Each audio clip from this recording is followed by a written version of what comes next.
सभी सम्मानित साथियों का आज की प्रेस कॉन्फ्रेंस में स्वागत है। आज की प्रेस कॉन्फ्रेंस इस उपलक्ष्य में रखी गई है। आपने हाल ही में देखा 8/6/2023 को भीम आर्मी के चीफ आदरणीय चंद्रशेखर साहब पे एक कातिलाना हमला उनके ऊपर हुआ। उस हमले के विरोध में, उस हमले में जो स्थितियां रही, जो परिस्थितियां रही, उन तमाम परिस्थितियों को आप लोगों के सामने भीम आर्मी के राष्ट्रीय अध्यक्ष आदरणीय विनय रतन सिंह जी रखेंगे। आदरणीय राष्ट्रीय महासचिव माननीय रविंदर भाटी जी, आजाद समाज पार्टी के Azad Samaj party core committee सदस्य व राजस्थान के प्रभारी आदरणीय सतपाल चौधरी जी, आदरणीय पूर्व एमएलसी माननीय सुनील चित्तौड़ साहब, उत्तर प्रदेश के आजाद समाज पार्टी के प्रदेश अध्यक्ष आदरणीय महेश पेवाल जी, आजाद समाज पार्टी दिल्ली प्रदेश अध्यक्ष माननीय गुलजार सिद्दीकी जी, Azad Samaj party core committee के सदस्य, ये सभी लोग आपके सामने हैं और अपनी बात रखेंगे। धन्यवाद। चित्तौड़ साहब। शुक्रिया कि आप न्याय की इस लड़ाई को मजबूत करना है। आज की प्रेस कॉन्फ्रेंस किस लिए रखी गई है, वो हमारे साथी दिल्ली प्रदेश संयोजक भाई हिमांशु जी ने बताया है कि 28 तारीख को Bhim army chief Azad Samaj party के राष्ट्रीय अध्यक्ष पर हमला हुआ था। कुछ कार सवारों ने उनकी जान लेने की नियत से सहारनपुर के देवबंद कस्बे में गोलियां चलाई। 1 जुलाई को पुलिस ने मुस्तैदी दिखाते हुए 4 अपराधियों को गिरफ्तार किया, जिसमें से 3 अपराधी वहीं देवबंद के पास एक गांव पड़ता है रणखंडी भायला, वहां के हैं। बाकी एक अपराधी हरियाणा का है। आज की प्रेस कॉन्फ्रेंस विशेषकर इसलिए बुलाई गई है कि पुलिस के जो बयान है, पुलिस ने जो जांच पड़ताल की, उस पर एक सवालिया निशान है। पुलिस पूछताछ में बताती है कि उन्होंने टोल पर चंद्रशेखर भाई का काफिला खड़े हुए देखा और वहां पूछा कि कौन आ रहा है। वहां कार्यकर्ताओं ने जैसे बताया कि चंद्रशेखर आ रहे हैं, तो उन्होंने फौरन ही चंद्रशेखर की हत्या का प्लान बना लिया। ये मुझे ऐसे लगता है जैसे कोई फिल्मी स्टोरी चल रही हो कि अपराधी आता है और एकदम से हत्या का प्लान बना लेता है। पुलिस में जांच ने बताया, पुलिस ने उनसे पूछा कि आपने उनकी हत्या का प्रयास क्यों किया। अपराधियों का कहना है कि हम चंद्रशेखर आजाद के बयानों से नाखुश थे, भीम आर्मी चीफ के बयानों से नाखुश थे। भारत में लोकतंत्र है, अगर कोई किसी बात से नाखुश होता है तो उसके लिए आईपीसी है, कॉन्स्टिट्यूशन है, थाने कोर्ट कचहरियों में रिपोर्टें दर्ज की जाती हैं। लेकिन उन्होंने किसी प्रकार की कोई भी रिपोर्ट दर्ज नहीं की। पुलिस का खुद कहना है कि उनके पुराने आपराधिक रिकॉर्ड है। उन्होंने पहले भी एक जेलर पर गोली चलाई है, कई लाख की लूट में उनका नाम आया है। लेकिन पुलिस उनकी मनगढ़ंत कहानियों की जांच पर यकीन करके प्रेस कॉन्फ्रेंस के माध्यम से वहां के मौजूदा डीआईजी इस बात को कहते हैं। इससे सीधा सीधा ये प्रतीत होता है कि कहीं ना कहीं राजनीतिक संरक्षण में उन अपराधियों ने घटना करने का कृत्य किया। कहीं ना कहीं पुलिस प्रशासन पर भी दबाव है। प्रशासन जांच को सही तरीके से नहीं कर रही है।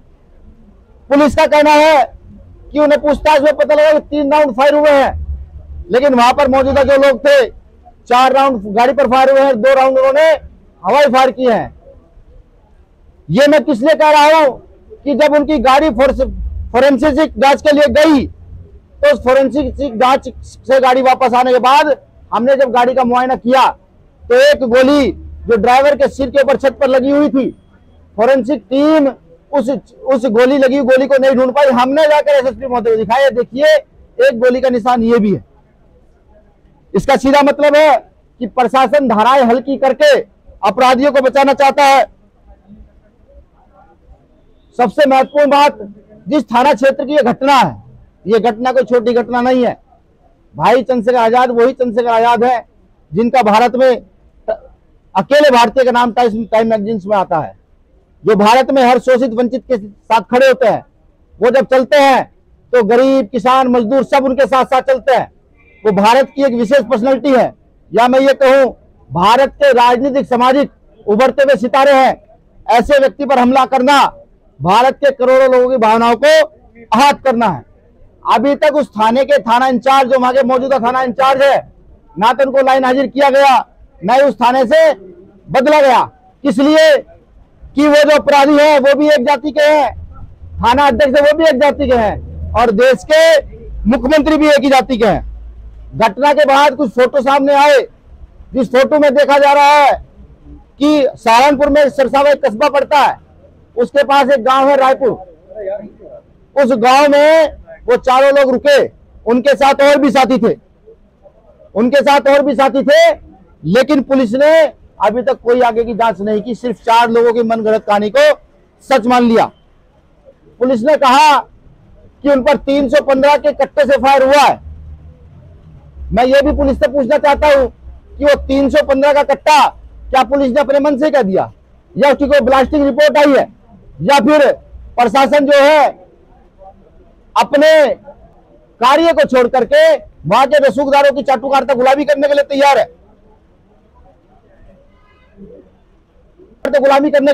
है, कुछ साथियों ने यह भी बताया कि जानकारी मिली है कि पिछली 26 तारीख को चंद्रशेखर भाई सहारनपुर दिल्ली में थे। वो एक कार्यकर्ता के यहाँ एक कार्यक्रम में शामिल होने गए थे, तो उनके पीछे कुछ गाड़ियां देखी गई जो उनकी रैकी कर रही थी। वो गाड़ियां कौन है, वो लोग कौन है, कहां से आए हैं, ये भी बड़ा सवाल उठता है। सबसे महत्वपूर्ण बिंदु कि ये कार्य ईद से एक दिन पहले होता है। ईद से एक दिन पहले चंद्रशेखर आजाद जी की हत्या की साजिश की जाती है। कहीं भारत के अंदर, पूरे देश के अंदर कोई जातीय, धर्म के आधार पर उन्माद फैलाने का इरादा तो नहीं था। महत्वपूर्ण चीज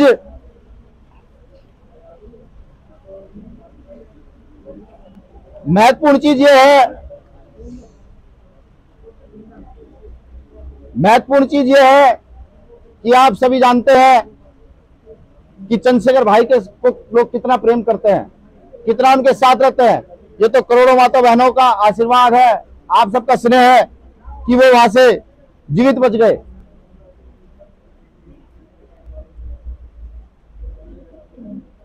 इन सभी बातों से यह महसूस होता है कि पुलिस कहीं ना कहीं मास्टरमाइंड को बचाना चाहती है। ये तो तय है कि ईद से एक दिन पहले से दंगा होता है, और ठीक ये दंगा कांवड़ यात्रा शुरू होने से पहले होता है। महत्वपूर्ण बात, जब वो अपराधी गोली चलाते हैं तो गोली चलाने के बाद एक गांव है, वहां पर एक विशेष समाज का गांव है, गुर्जर समाज का गांव, वो वहां पर अपनी गाड़ी को छोड़ देते हैं। पुलिस कहती है कि उनकी गाड़ी का तेल खत्म हो गया था। जो लोग इतनी बड़ी रैकी कर रहे हैं, ये कहां से कतु बैठता है? पुलिस का कहना कि उनकी गाड़ी का तेल खत्म हो गया था, और अगर तेल खत्म हुआ भी था तो वो अपने गांव की ओर भागते, अपने गांव से अपोजिट दिशा में जो गांव है मीरकपुर, उसकी ओर क्यों भागे? इसका साफ साफ इशारा ये है कि कहीं ना कहीं उत्तर प्रदेश के अंदर एक बड़े दंगे की साजिश रची जा रही थी कि चंद्रशेखर आजाद को कुछ हो जाए और एक विशेष समुदाय को टारगेट करके दंगा भड़काया जा सके। लेकिन ये तो समय सही है कि ऐसा कुछ नहीं हो पाया। इससे पहले भी चंद्रशेखर आजाद जी पर हमला हुआ है, गौर फरमाइएगा। इससे पहले मुजफ्फरनगर में एक बार हमला हुआ, एक बार बुलंदशहर में जो उपचुनाव था उसमें हमला हुआ है। दोनों बार वहां के मौजूदा प्रशासन से पत्र के माध्यम से, माननीय मुख्यमंत्री महोदय से पत्र के माध्यम से सुरक्षा की मांग की गई। हमारी टीम लगातार एसएसपी महोदय से मिलती रही, डीएम महोदय से मिलती रही कि चंद्रशेखर आजाद जी की हत्या की साजिश रची जा रही है, आप जो है इनको सुरक्षा देने का काम करें। लेकिन उत्तर प्रदेश का शासन ना जाने क्यों इतना मौन है, जो अपने आप में दम भरता है कि उत्तर प्रदेश भयमुक्त प्रदेश है। मुझे यह लगता है कि माननीय मुख्यमंत्री योगी आदित्यनाथ जी इस चीज का इंतजार कर रहे थे कि कब इस व्यक्ति की हत्या हो और मैं संज्ञान लूं। ऐसा ही मुझे प्रतीत होता है। अगर वो संज्ञान लेते, प्रशासन संज्ञान लेता, तो चंद्रशेखर आजाद जी को सुरक्षा मिल गई होती और अब तक इतनी बड़ी जो चूक हुई है ये ना हुई होती। इसमें विशेष जो हम चाहते हैं, क्योंकि पुलिस की इतनी गलतियां हैं, जब हम पुलिस को सुनते हैं, डीआईजी महोदय को सुनते हैं, चाहे वो राउंड लेकर गोली के 3 गोली बता रहे हैं, चाहे वो आधी बातों को छुपा रहे हैं। अब तक पुलिस ये नहीं जानकारी कर पाई कि अपराधी हत्या करने के बाद अंबाला कैसे पहुंचे, क्योंकि पुलिस ने बताया है कि अपराधी अंबाला पहुंचे हैं, अंबाला से उनकी गिरफ्तारी हुई है। वो अंबाला किस साधन से पहुंचे? पैदल तो नहीं पहुंच सकते। किसने उनको संरक्षण दिया? कौन उनको वहां से, जहां उनकी गाड़ी बंद पड़ गई थी या छोड़ दी थी, जो भी कुछ था, वहां से उनको कौन लेकर के गया? कोई ना कोई तो लेकर के गया होगा। लेकिन पुलिस ने जो शातिर अपराधी हैं उनकी मनगढ़ंत कहानियों को हकीकत मानते हुए सिर्फ बैठ करके मीडिया में उनके द्वारा बताई गई कहानी को बता दिया। सीधा सीधा महसूस होता है कि राजनीतिक प्रेशर में वहां प्रशासन है और वो अपराधियों को नहीं खोलना चाहता कि पीछे मास्टरमाइंड कौन है। ये तो तय है कि मास्टरमाइंड या तो कोई राजनीतिक व्यक्ति है या कोई सफेद पोश है, जिसको चंद्रशेखर आजाद भाई से बड़ा खतरा है, भीम आर्मी आजाद समाज पार्टी के लोगों से बड़ा खतरा है। मैं ये भी कहता हूं कि यार भाई चंद्रशेखर आजाद जी पर हमला हुआ है, आगे आने वाले समय में हमारी जो राष्ट्रीय कमेटी है उस पर भी हमले हो सकते हैं। हम इन सभी चीजों को देखते हुए सबसे पहले तो आपके माध्यम से भारत सरकार से भाई चंद्रशेखर आजाद जी के लिए सीबीआई जांच की मांग करते हैं, हमें यह पता लग सके कि इसमें कौन है। और अगर हमें न्याय नहीं मिलता तो यह तय हो जाता है कि यहाँ की प्रदेश के मुखिया से लेकर के नीचे तक सभी लोग चंद्रशेखर आजाद जी की हत्या में शामिल हैं। आरोपियों को नार्को टेस्ट होना बहुत जरूरी है, सच्चाई का पता लगना जरूरी है।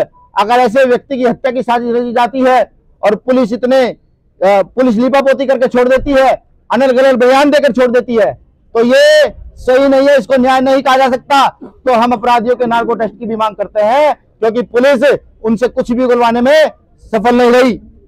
महत्वपूर्ण बात कि अब तक पुलिस ने 10 दिन हो चुके हैं, कोर्ट से उनकी कस्टडी नहीं मांगी है।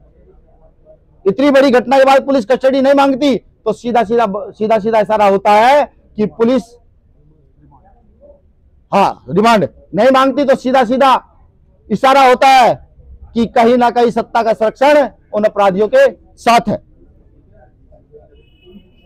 हम चंद्रशेखर आजाद जी की सुरक्षा की मांग करते हैं कि यहां जब फिल्मी स्टारों को फ्री फंड सुरक्षा दी जा सकती है, यहां जब बाबाओं को सुरक्षा दी जा सकती है, तो यहां चंद्रशेखर आजाद को भी सुरक्षा दी जा सकती है।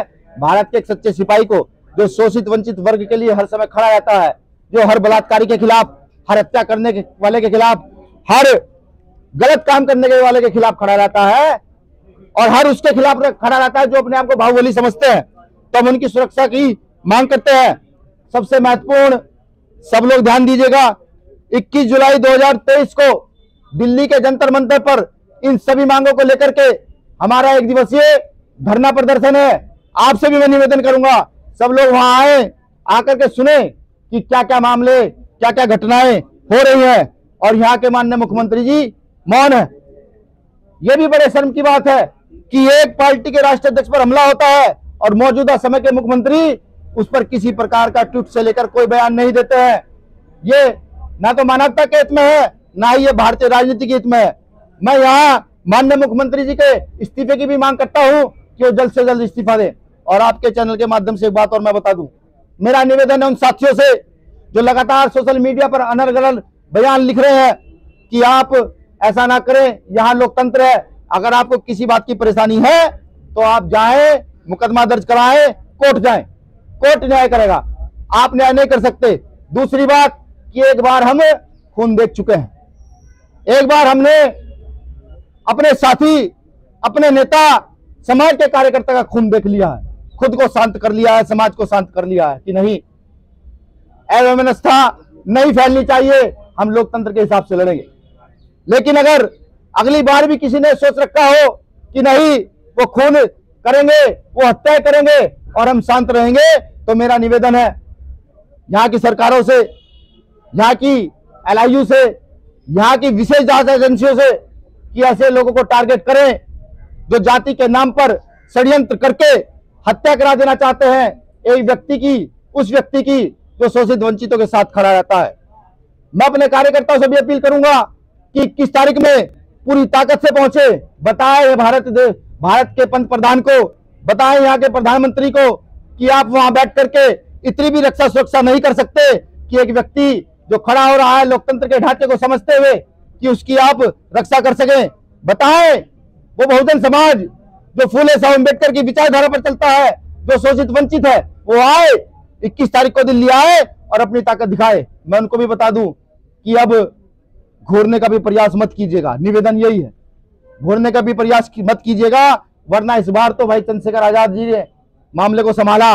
गोली लगने के बावजूद भी उन्होंने पूरे समाज से अपील की कि नहीं, कोई भी व्यक्ति शांति भंग नहीं करेगा। अगर भाई चंद्रशेखर आजाद जी के पास ऐसा षड्यंत्र द्वारा होता है तो मुझे ये लगता है भाई हमारी पूरी टीम क्या, भाई चंद्रशेखर आजाद जी भी उनको संभाल नहीं पाएंगे। तो मेरा निवेदन है यहाँ की सुरक्षा एजेंसियों से, जांच एजेंसियों से, ऐसे लोगों को तमाम ऐसे लोगों को उठाकर जेल में बंद करें। शुक्रिया, जय भीम। जो हमलावर थे उन्होंने बयान दिया था कि हमने जो हमला किया है, जब पुलिस ने पूछा किस लिए हमला किया तो उन्होंने कहा कि राष्ट्रीय अध्यक्ष जी के बयान को लेकर जो इन्होंने बयान दिया था नोएडा में। लेकिन ना तो पुलिस और ना आरोपी उस बयान को ही नहीं बता पाए कौन सा बयान की वजह से उन्होंने हमला किया। एक मिनट भैया। दूसरा, जो मिरगपुर में गाड़ी छोड़ी गई वो दो समुदाय को लड़ाने के लिए वो चाहते थे कि एडवोकेट चंद्रशेखर आजाद जी जो हमारी पार्टी के राष्ट्रीय अध्यक्ष हैं उनकी हत्या करके उस गांव में छोड़ दी जाए ताकि ये दो समाजों के बीच पूरे प्रदेश में दंगा हो जाए। तीसरा, जब उनकी गाड़ी वहां रुक गई तो वहां से उनको कौन लोग हरियाणा लेके गए, उनके फोन नंबर कहाँ है, किससे इन्होंने बात की या किसने इनसे बात की, उसकी डिटेल पुलिस ने कोई नहीं बताई है। तीसरा, जब डीआईजी साहब से उनकी जाति के बारे में बात की गई तो उन्होंने कहा कि अभी जांच चल रही है। मेरा आपसे कहना है कि जो प्रदेश के मुख्यमंत्री बाबा हैं वो जाति देख के बुलडोजर चलाते हैं, जाति देख के वो रासुका लगाते हैं, जाति देख के मकान तोड़ते हैं। आज जब उनकी स्वजाति के लोग हमला में निकल आए तो वो कार्रवाई उन पर क्यों नहीं की गई? यदि इसमें कोई और जाति से कोई अभियुक्त होता तो ये कार्रवाई बहुत पहले हो गई होती। तो ये हम इसकी निंदा करते हैं क्योंकि मुख्यमंत्री सबके होते हैं, उनको एक समान जो कहते हैं सबका साथ सबका विकास, यहाँ सबका साथ सबका विकास नहीं है। ये इस नारे के विपरीत सबका साथ और कुछ का साथ और सबका विनाश इनका नारा लगता है। दूसरा, मेरा आपसे कहना है कि जो कट्टे से इन्होंने फायर दिखाया है, कट्टे से जो हमारे चश्मदीद गवाह हैं जिन्होंने हमला देखा और स्वयं राष्ट्रीय अध्यक्ष जी ने देखा कि उसने उन पिस्टल तान रखी थी और जो हमारी पीछे गाड़ी थी उन्होंने देखा पिस्टल तान रखी थी। बैक टू बैक जो 4 फायरिंग हुए वो पिस्टल से हुए, कट्टा भी उनके पास था, 4-5 हथियार उनके पास थे। लेकिन क्योंकि वो चाहते हैं कि जब प्लास्टिक रिपोर्ट आए तो उसमें पिस्टल की गोली आएगी या कट्टे की गोली आएगी तो इनको फायदा मिल जाएगा और ये उसमें न्याय पूरा हो नहीं पाएगा और ये बरी हो जाएंगे। इसमें मेरा एक चीज और कहना है, प्रशासन ने ये भी कहा है कि ये नए लड़के हैं। नए लड़के नहीं है, मैं ऑन द रिकॉर्ड आपके बीच बात कर रहा हूं। 2023 के अंदर इन पर 3 मुकदमे, संगीन मुकदमे दर्ज हैं। 8 लाख की लूट इन्हीं अपराधियों ने की, एक जेलर पर उत्तराखंड में गोली इन्हीं अपराधियों ने चलाई और इनको यही पता नहीं है कि उद्देश्य से तुम किस उद्देश्य से राष्ट्रीय अध्यक्ष जी के पे गोली चला रहे हो। जब वो बयान ही नहीं दे पा रहे तो इसके पीछे बहुत बड़ी राजनीतिक षड्यंत्र लगता है, एक सामाजिक स्वार्थ बिहारने का षड्यंत्र लगता है। इससे किसको फायदा है, राष्ट्रीय अध्यक्ष जी की हत्या करने से किसको फायदा होने वाला था, इसकी भी जांच होनी चाहिए। इसीलिए हमारे राष्ट्रीय अध्यक्ष जी विनय भाई ने भी और हमारी पूरी पार्टी की टीम ने ये कहा कि इसकी सीबीआई जांच हो। हमें ये कारण चाहिए कि पुलिस हमें संतुष्ट कर दे कि हमला जो किया है ये किस कारण वजह से किया है, इसके पीछे कौन लोग हैं और पुलिस उनको क्यों बचाना चाहती है। मैं माननीय मुख्यमंत्री जी से कहता हूं कि यदि कोई पक्ष में है भी, वो भी देश का नागरिक है। 22 स्टेटों में हमारा संगठन है, 22 स्टेटों में हमारी आजाद समाज पार्टी की विंग है और हमारे राष्ट्रीय अध्यक्ष जी देश के कोने कोने में जाकर कमजोरों की, गरीबों की आवाज उठाते हैं। यदि आप उनको सुरक्षा नहीं दोगे तो किसको दोगे? धीरेन्द्र शास्त्री को आप सुरक्षा दोगे, कंगना रावत को आप सुरक्षा दोगे। और माननीय मुख्यमंत्री जी जब संसद के अंदर रोए थे कि मेरी जान को खतरा है, मेरी सुरक्षा को खतरा है, तो कांग्रेस ने भी उनको सुरक्षा दी थी विपक्ष का नेता होने के नाते। लेकिन यहाँ सरकार की मानसिकता पर सवाल उठता है कि वो कोई विपक्ष में यदि कोई आवाज उठा रहा है तो उसको सुरक्षा देने के पक्ष में नहीं है। जब हम भरतपुर में प्रोग्राम करने गए तो केवल एक सिपाही हमारे साथ गया। क्या एक सिपाही से सुरक्षा हो सकती है जब हमलावर 5-5, 6-6 गोली चलाने आते हैं? तो मेरी, क्योंकि पार्टी की तरफ से भी 3 हमले पहले भी हो चुके हैं राष्ट्रीय अध्यक्ष जी पर। बुलंदशहर उपचुनाव में हमला हुआ, हमारी पार्टी ने ज्ञापन दिए, हमारी लीगल सेल ने सुरक्षा की मांग की तो कोई सुरक्षा नहीं मिली। उसके अलावा खतौली में दिन के अंदर इसी सरकार में भरी सभा में पूरे भीम आर्मी के काफिले को, राष्ट्रीय अध्यक्ष जी के काफिले को पत्थरों से तोड़ा गया। उन आरोपियों पे भी कोई कार्रवाई नहीं की गई। यदि सरकार सख्त कदम उठाती, उन आरोपियों पे तगड़ी कार्रवाई होती, तो शायद ये हमला नहीं होता। इसलिए हम आपके माध्यम से ये मांग करते हैं कि इस घटना की सीबीआई जांच हो और जो भी दोषी हैं उन पर सख्त से सख्त कार्रवाई हो, क्योंकि उनकी रिमांड ना लेना भी एक अपने आप में बहुत बड़ा रहस्य है। उनके लिए घटना छोटी हो सकती है, लेकिन देश में एक जो बहुत बड़ी आबादी है, जो 85, 80, 90% लोग देश में निवास करते हैं, उनके लिए बहुत बड़ी घटना है। इसलिए आपके माध्यम से हम ये चाहते हैं कि 21 तारीख से पहले कि भाई को राष्ट्रीय जो सुरक्षा मिले, वाई श्रेणी की, जेड श्रेणी की सुरक्षा दी जाए और जो सीबीआई जांच की जाए। इन्हीं बातों के साथ 21 तारीख का हमारा बहुत बड़ा प्रोटेस्ट दिल्ली के अंदर जंतर मंतर पर होने जा रहा है।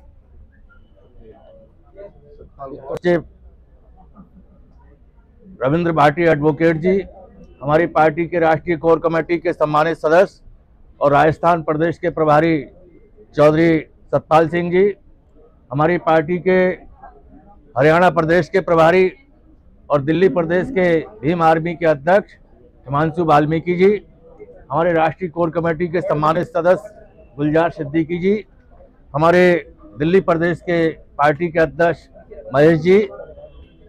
साथियों, आपकी जानकारी में है कि अभी माननीय अध्यक्ष जी ने और हमारे राष्ट्रीय महासचिव जी ने जो 28 तारीख को भीम आर्मी के चीफ और आजाद समाज पार्टी के राष्ट्रीय अध्यक्ष और इस देश के अंदर विगत 8-10 वर्षों से बहुजन समाज के दलित लोग, आदिवासी लोग, अन्य पिछड़ा वर्ग के लोग, धार्मिक अल्पसंख्यक समाज में सिख, मुस्लिम, ईसाई, बुद्धिस्ट लोग बड़े पैमाने पर जो सरकारों के द्वारा तमाम गुंडे बदमाश पाल रखे हैं, जो गांव देहात में सामंतवादी मानसिकता के लोग हैं, वे बड़े पैमाने पर अन्याय अत्याचार की घटनाएं कर रहे हैं। चाहे वह घटना संत रविदास के मंदिर की तोड़ने की हो, चाहे वह घटना मनीषा प्रकरण हाथरस कांड की हो, चाहे वह घटना जितेश मेघवाल के मूछ रखने पर हो, चाहे वह घटना इंदु मेघवाल के बच्चे के द्वारा मटके पर हाथ लगाने की हो। भिन्न भिन्न प्रकार की जो घटनाएं, ऐसी घटनाएं जिनका क्राइम से कोई लेना देना नहीं है, लेकिन फिर भी हमारे ऐसे भोले वाले सीधे शरीफ लोगों को, जो भारत की मिट्टी में पैदा हुए और भारत के नागरिक हैं, जिनको भारत में भारत के संविधान ने न्याय पाने का अधिकार दिया है, स्वतंत्रता के साथ, सम्मान के साथ, स्वाभिमान के साथ जीने का हक दिया है, जिनको हर प्रकार से पूर्ण रूप से स्वतंत्रता मिली है, चाहे कोई मूंछ रखे, चाहे अपनी बात को खुले मन से कहे। साथ ही साथ मैं ये भी बता देना चाहता हूं कि हमारे देश में लोकतांत्रिक व्यवस्था है। यहाँ पर अब राजा रानी के पेट से पैदा नहीं होता है, जनता के द्वारा दिए हुए वोट के माध्यम से पैदा होता है। इस व्यवस्था के तहत तमाम लोग अपनी अपनी पार्टियां बनाकर अपने विचारों से जनता को जोड़कर इस देश के शासक बनते हैं।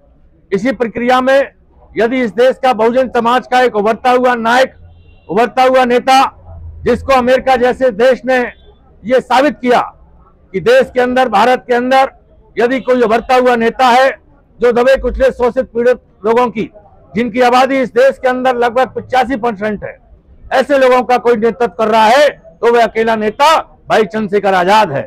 जब ऐसे नेता को जनता पसंद कर रही है, 12 फरवरी को जब हमारे राष्ट्रीय अध्यक्ष भोपाल जाते हैं, तो मीडिया ने साबित किया लगभग 4 से 5 लाख लोग उन्हें देखने और सुनने के लिए आते हैं। ऐसे व्यक्ति को इस देश की मनुवादी मानसिकता के लोग रास्ते से हटाना चाहते हैं।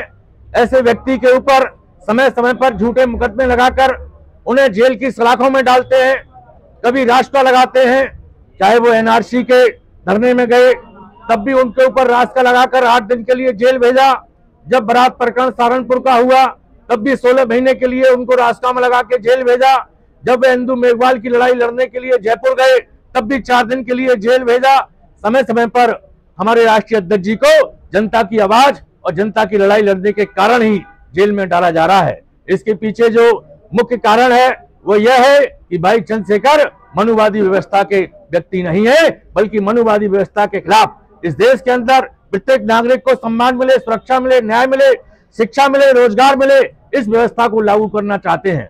यहाँ पर हजारों साल से दबा कुचला शोषित पीड़ित समाज ऐसे लोगों के वोट लेकर दूसरी पार्टियों ने सरकारें बनाकर इस समाज के साथ धोखा किया है। इस धोखे से जागृत करने के लिए जब चंद्रशेखर भाई ने भीम आर्मी की टीम के साथ, आजाद समाज पार्टी की टीम के साथ 8-10 साल से संघर्ष करके एक मुकाम हासिल किया है और ये संदेश दिया है कि आने वाला समय इस देश के अंदर बहुजन समाज के लोगों का है, भाई चंद्रशेखर आजाद का है, भीम आर्मी का है, आजाद समाज पार्टी का है।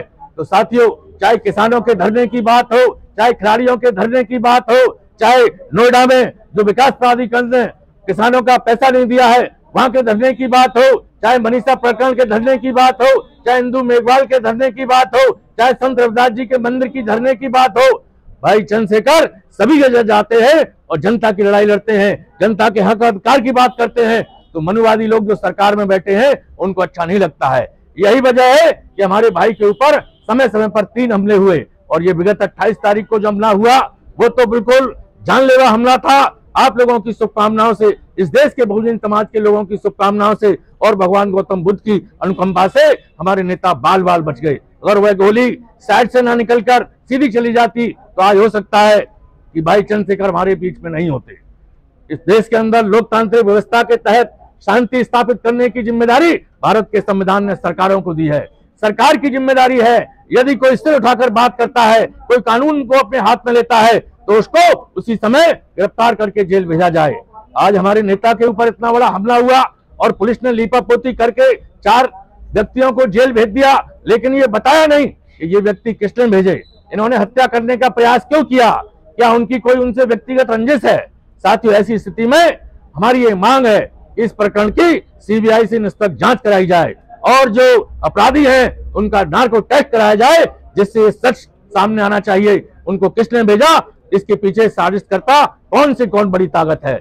जब इस देश के अंदर बाबा रामदेव जी जो योगा कराते हैं उनको Z+ श्रेणी की सुरक्षा मिल सकती है, कंगना रनौत जो एक हीरोइन है उनको सुरक्षा मिल सकती है, और समाजवादी पार्टी के अंदर शिवपाल यादव जी को परिवार से अलग करके विघटन करने के लिए Z+ श्रेणी की सुरक्षा मिल सकती है, और जब वह परिवार एक हो जाता है तो सुरक्षा वापस ले ली जाती है।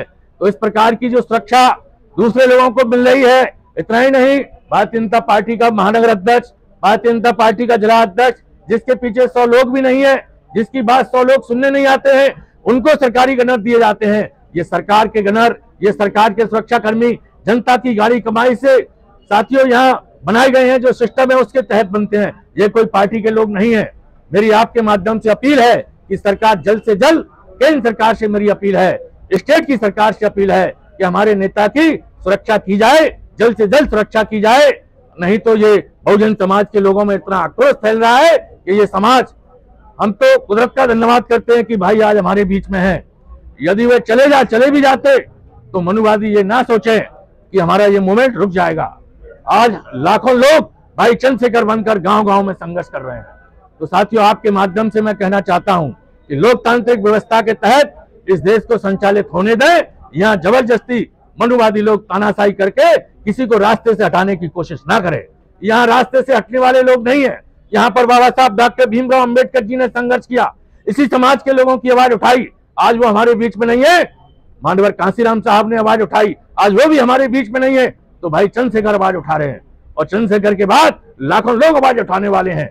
आज नहीं तो कल सच्चाई सामने आएगी और ये बहुजन समाज इस देश का वोट के माध्यम से शासक बनेगा। इन्हीं सब बातों के साथ धन्यवाद। जय भीम, जय भारत। अध्यक्ष विनय रतन जी ने और राष्ट्रीय महासचिव रविंद्र भाटी जी ने, हमारे चित्तौड़ साहब ने, प्रदेश अध्यक्ष उत्तर प्रदेश, सारा मामला रख दिया है। दो मोटी मोटी बात है, जो जांच अब तक हुई है पुलिस की उससे हम संतुष्ट नहीं है। अपनी भीम आर्मी और आजाद समाज पार्टी की तरफ से अपनी जांच करा रहे हैं, और उस जांच को जो 21 जुलाई का राष्ट्रीय अध्यक्ष जी ने अभी ऐलान किया जंतर मंतर पे प्रदर्शन करने का, 21 जुलाई को उस जांच को सार्वजनिक रूप से देश के सामने रखेंगे कि कौन लोग इस हमले के पीछे हैं। जंतर मंतर से लेके, जंतर मंतर पे जो पहलवानों को समर्थन था उससे लेके, और जो गुर्जर समाज के, खासकर गुर्जर समाज के किसान आंदोलन का नोएडा में रहा, और जिस तरह से खासकर जाट और गुर्जर समाज के लोग आजाद समाज पार्टी के पीछे लामबंद होकर चल रहे हैं, ये उसके पीछे उसको तोड़ने की साजिश है। इस साजिश को 21 जुलाई को हम लोग सार्वजनिक तौर पर देश के सामने रखेंगे, जो जांच भीम आर्मी और आजाद समाज पार्टी अपनी तरफ से कर रही है। जैसा वो राजनीतिक दल अपनी जांच करते हैं, अपने सर्वे करा रहे हैं, तो पुलिस के इतर हमारी जांच और सर्वे है, जिसमें हम लोग उजागर करेंगे किस किस का कौन माफिया है, किसने सुपारी दी है और सरकारी संरक्षण के पीछे कौन कौन लोग हैं जो भीम आर्मी को खत्म करना चाहते हैं, आजाद समाज पार्टी को खत्म करना चाहते हैं और भाई चंद्रशेखर आजाद को खत्म करना चाहते हैं। यही मुझे कहना। बहुत बहुत धन्यवाद। राष्ट्रीय अध्यक्ष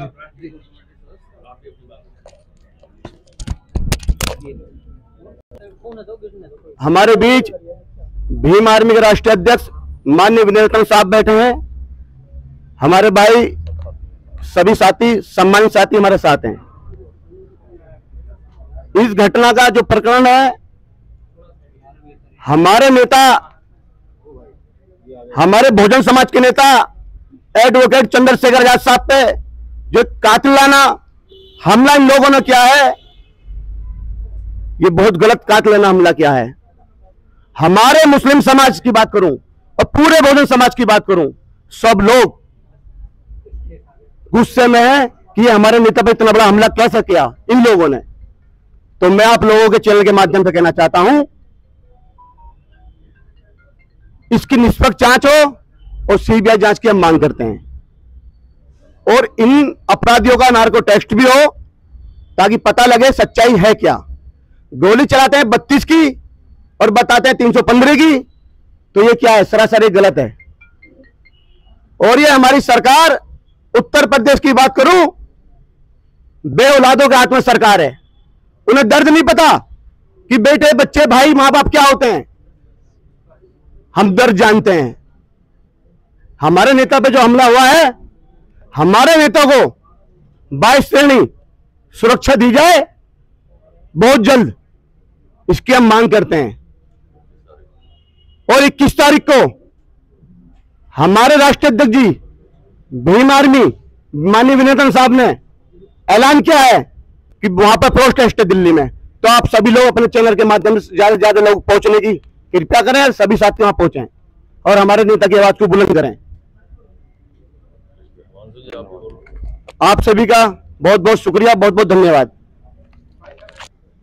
सभी पत्रकार बंधुओं का, जो ऐसे समय में भी 3 दिन से लगातार बारिश का मौसम है, अपनी जिम्मेवारी समझते हुए इस प्रेस कॉन्फ्रेंस में आए। साथियों, मुझसे पूर्व मेरे सभी सीनियर लीडर ने जो घटना और प्रकरण हुआ उसके बारे में सारी जानकारी आपको दे दी। क्या क्या खामियां पुलिस की रही, उत्तर प्रदेश पुलिस की रही, इस सभी घटना के पीछे ये हमारा संगठन का मानना है कि इस घटना के पीछे कुछ असरदार लोगों का हाथ है, जिसके चलते पुलिस उन अपराधियों को बचाना चाहती है। मैं तो ये भी कहूंगा, एक फोटो के एक फोटो आई है जिसमें कि अपराधी 4 नहीं, अपराधी 6 थे और 2 अपराधियों को पुलिस ने राजनीतिक संरक्षण के चलते या किसी असरदार लोगों के दबाव के चलते उन लोगों को वहां से इस केस से दफा दफा करने का काम किया है। साथियों, माननीय राष्ट्रीय अध्यक्ष व सभी साथियों ने 21 तारीख की कॉल दी है। हम वही लोग हैं, हम वही साहू फूले प्यारे लली अंबेडकर को मानने वाले लोग हैं, हम वही मानवतावादी विचारधारा को मानने वाले लोग हैं, हम वही लोग हैं जो इस भारतीय संविधान की पूर्ण तरह से रक्षा कर रहे हैं। हम लोग 21 तारीख को ज्यादा से ज्यादा पहुंचकर इस आंदोलन को सफल बनाएंगे। हमने पहले भी जंतर मंतर पे अपनी ताकत दिखाई है। हम शोषित वंचित वर्ग के लोगों ने, इस साहू फूले प्यारे लले अंबेडकर के लोगों ने पहले भी अपनी बात को लोहा मनवाने का काम किया है। आपके माध्यम से ये कहना चाहूंगा, अगर सरकार जल्द से जल्द होश में आए और आदरणीय चंद्रशेखर साहब को जेड सुरक्षा दे, जेड सुरक्षा के साथ साथ इस केस की निष्पक्ष सीबीआई जांच कराने की हम लोग मांग करते हैं। धन्यवाद आप सभी पत्रकार बंधुओं का। जो लोग अपने क्वेश्चन लेना चाहते हैं, जिन लोगों के मन में कोई क्वेश्चन है, वो अपने क्वेश्चन ले सकते हैं।